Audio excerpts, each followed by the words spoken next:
Some men have requested custody of their kids because of life situations. Other men have inherited kids and they are taking care of nieces and nephews. And there are some men whose wives have passed on to glory, whether it was through cancer, through heart attack, through stroke, or through the pandemic. And they are raising these amazing children on their own.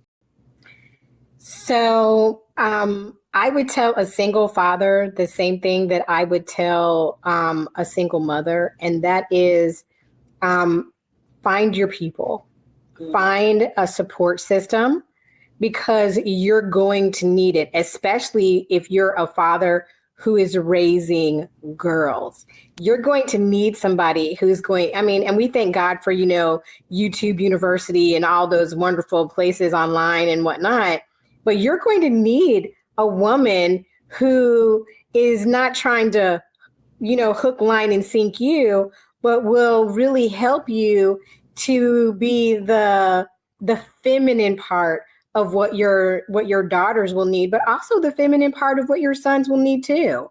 And you also have to be honest with that. And not only that, but man, in the world that we live in, you have to pray for a good support system. And one thing that you said, Dr. J, is, referring you when you see a dad out here in these, parenthood streets and his daughter's hair is looking a mess, gently say to him, "Hey, sir, I know somebody. Where do you live? I may know somebody who can, a hair salon or somewhere that you might be able to take your daughter to."